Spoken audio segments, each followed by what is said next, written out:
We have a 3-part pre-listing packet, and we actually use an email now. Gary, you started using a pre-listing packet early on? Why did you start doing it? Well, so what I noticed, Chris, is that I would go on a listing appointment and we'd spend 90 minutes like talking, getting to know each other, going through marketing plan, et cetera. I would actually have to come back for a second listing appointment to go over the paperwork and get everything signed and actually get them convinced to list with me.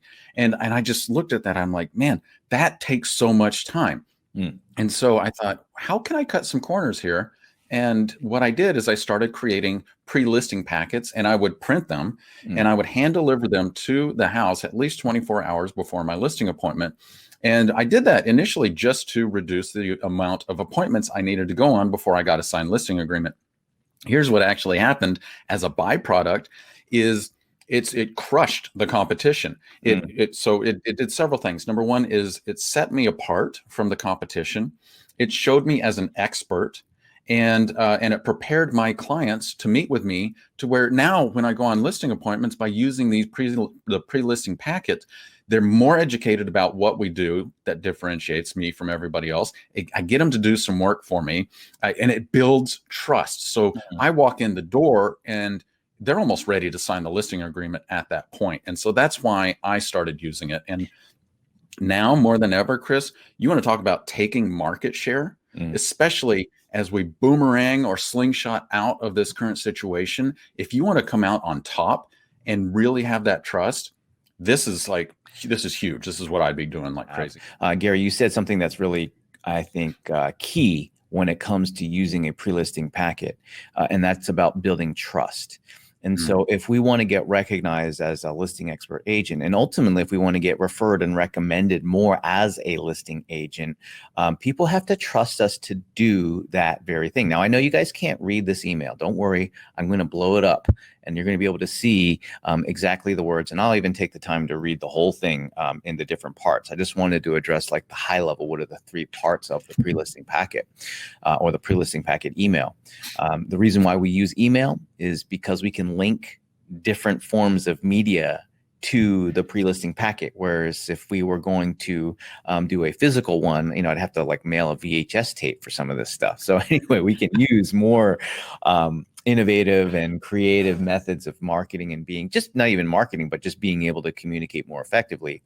And so we have things in there, what we call confidence links, right? Confidence links are that it's information that we share that is specifically designed to build someone's confidence in us, right? Build their confidence or trust in us as we prepare to work with them. We also have a section on property marketing, and we'll get into why property marketing why we've chosen to use property marketing and the information that we share as a result, and why we have found it to be so effective. And then the last part of this pre-listing packet email is seller homework. Now, I'm going to go through like in great detail. We're going to go through each one of these sections. We'll read it. I'll even hit on what some of the alternatives might be, right? This is the packet that we use, but there's always variations, right? There's not like a single, this is exactly the way it has to be done. You might go review this and say, you know what? I like that. I'm going to add that, or I'm not going to do that. And I'll even share with you a few variations. I'm going to share with you though, also what we do, because that is oftentimes a good source of inspiration to be able to pick some, in trying to implement something. So confidence links and standing out as a listing expert agent. So the first thing I want to do, Gary, is I'm going to zoom in on the email. Cool. We're going to look at the very first section, and perhaps we could, you know what, why don't you read this first section and then we'll talk about it. And then I mentioned that this part is about the confidence links. I'm going to even show them what this email links to. And so they have a full sense of like, this is exactly what we're doing. Okay. Now, as we start this, I do want to point out that the subject line of this email is really, really important. It is actions required before our appointment on Friday. Hey, Chris, as a reminder, our appointment is this Friday at 6 p.m. Before we meet, please complete these 3 simple activities to make the most of our time together. Watch these videos. Please take 10 minutes to watch these short videos on getting ready to sell your home.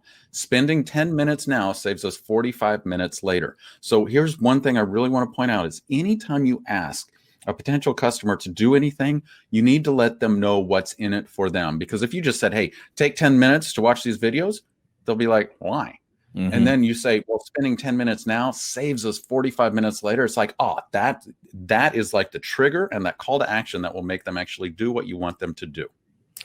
And what we've done is we link to some videos that we have on YouTube, right? And I'm going to actually play a portion of this specific video that I've got teed up. But one of the things that you'll notice is the different titles of the videos apply to the selling situation, right? How to market your home in the Austin real estate market. We have Austin market because we sell real estate in Austin. How to get your Austin home ready for sale, home pricing strategies. So each one of these are videos related to that topic to prepare them for the conversation. Now, what you're going to see, and as I tee up the video, is there's a few things that are happening because of the fact that we're using video, and we'll talk about that after the fact, right? I'm just going to play a portion. It's kind of a long video, so I'm not going to play the whole thing, Gary. I think I'll play maybe a minute or so of it, just to give everybody an impression of this is what we're doing. Now, I'll also share the alternatives, because some of you might look at this video and be like, oh, I'm just not ready for that. And that's okay. There's lots of easier alternatives. I'm just going to share you what we're doing and hopefully give you something to aspire to. So let me see here. It is this particular video right here. And I'm going to tee that up and let's take a look and then we'll chat about it after the fact.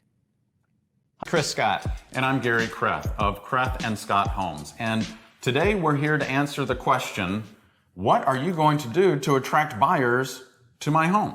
Well, Gary, that's an excellent question, because there's the way people used to do it, and then there's the way we do it today. So in the old days of selling real estate, and I joke around by saying in the old days of selling real estate, but in the old days, people, real estate professionals, would put a sign in the yard, they would put the home in the MLS, and then they would pray that it sells. Right? And so that's how we used to do it in the old days. Well, you could get away with it then, but times they have a change. So Chris, what is critical now to attract home buyers to a home? Sure. Well, first you have to take in consideration preparation of the home, pricing strategy for the home, and here's the big kicker, promotion of the home.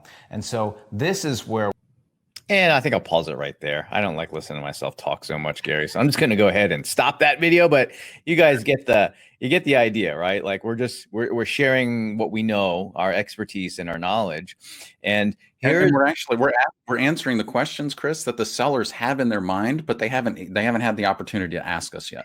So remember, the purpose of the videos in this case is to build confidence. And what better way for them to have confidence built up in us than being able to see us and being able to hear us, being able to hear from us the expertise that we have to share.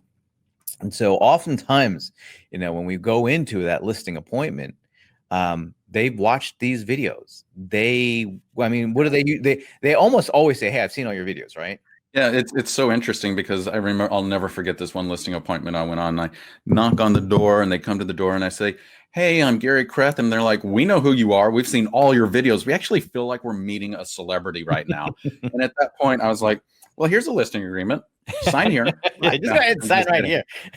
but what that does, Chris, is so many things. Is it builds so much trust with those customers. Number two is, quite often, if they have appointments with other listing agents, they cancel those appointments. And then also, it gives me the confidence to walk in there and not feel nervous about asking them to sign the listing agreement. It changes everything.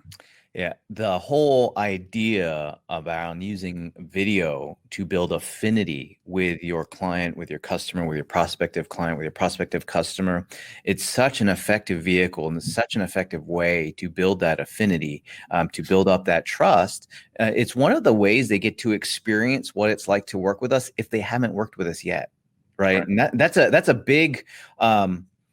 a big factor in eliminating perceived risk, right? So what are the things that someone might perceive as a risk in hiring a real estate professional? Well, it's the trust thing. Do I trust them? Are they going to do a good job? Am I going to like them? Are they going to take care of me? All of these things are kind of swirling around in their background of thought. And so to be able to see you, to be able to hear you, giving and sharing your expertise and your advice, that goes a long way goes a long way in building rapport even before they've had a chance to meet you. Now, what are some alternatives to this, right? Because I know some of you might watch a video and you're like, the video that I shared, and say, gosh, I don't know if I'm ready for that. And I understand that might be something that you work towards. Here are some perfectly viable alternatives.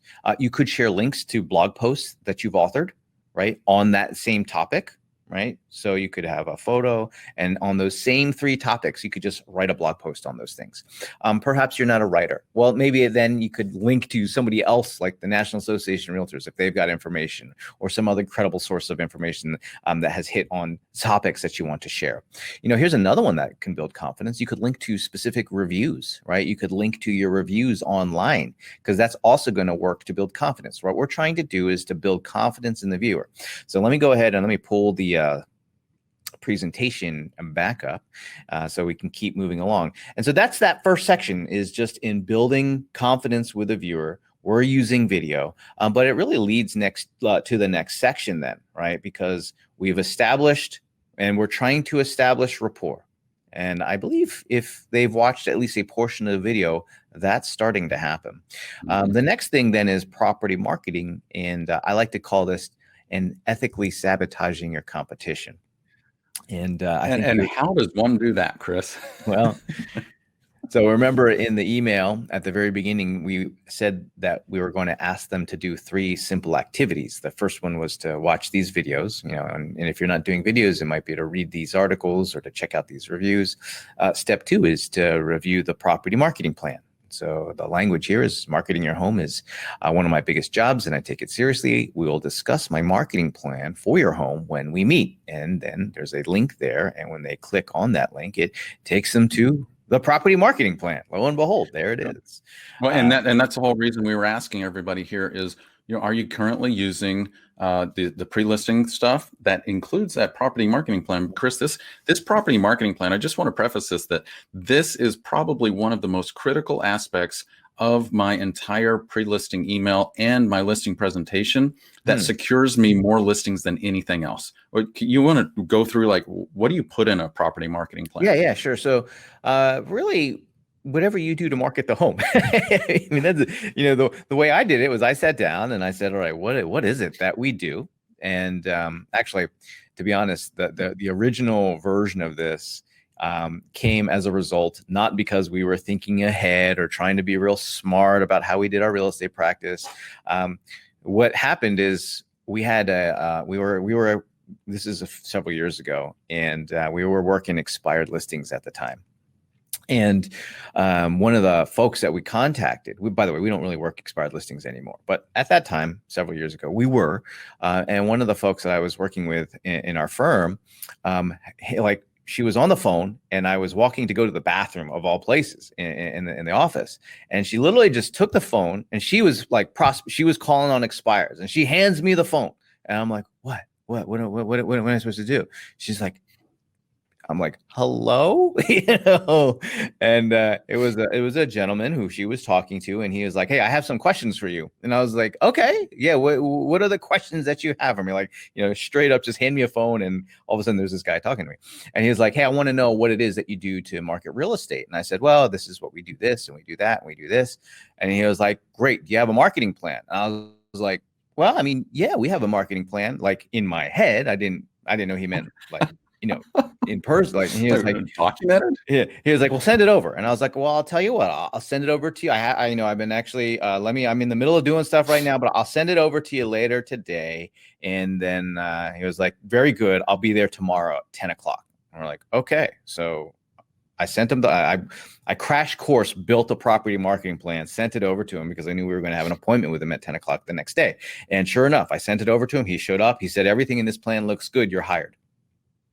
And that was it. I was surprised. I thought it was going to be a really difficult situation, but all I did is I took the time to list out everything that we do. And over time it's evolved, right? So that was several years ago. It's evolved now into what we do today. And ultimately it's just, the way I fashioned the one that we have today is more like, hey, this is a marketing proposal in a sense. This is what, if you were to hire a PR firm to market your firm, this is the type of stuff that they would put in there. As a marketer, I've checked these different things out. And so But it really just comes down to what are you going to do and when are you going to do it? And so, Chris, I just have to stop and share. Bettina Robson just commented, but if we send out the marketing plan, then we actually have to do what's on it. That is a consequence of actually. Yes, that's true. That. And that's the thing about this that makes it really powerful, though, is ultimately one of the things that we have to do in real estate. And this is not just real estate. This is all businesses, all self-employed people, everyone who's in professional services. But we have to give clients, customers, prospects, we actually have to give them a reason to hire us instead of somebody else, right? And if we're not giving them a reason, and what is that? The reason is that distinct value proposition. The reason they hire us instead of somebody else, that is a thing that we need to do. When we don't, they decide on like convenience, they decide on price, right? Like it's just not controlled, right? We're not able to influence people and give them a superior reason. One of the things that we work to produce as a distinct advantage is superior trust, right? So using tools like a property marketing plan and saying, this is what we're going to do, knowing other people won't, all of a sudden that is, right? That is a distinct advantage that they can point to and say, you know what, Gary and Chris, they're going to do this. So now all of a sudden I've just given them a reason to hire us. In fact, by sharing this in advance, and the reason why we joke around and say that this is, sabotaging the competition is that it resets the standard and expectation for that prospective client on what they should expect from other people that they're talking to, right? Or other people that they might consider. Because if we send them a property marketing plan and somebody else doesn't, they're left that now they might not say to that other person, where's your property marketing plan? But it's just going to leave that impression like, hey, these guys are legit. These guys are pros, right? Well, and the whole time, Chris, they're sitting there asking themselves, why aren't they sharing their property marketing plan with me? Gary sent me his. We reviewed his. They must not do anything to market a home. And so that's the critical aspect there. Well, that's the other thing too.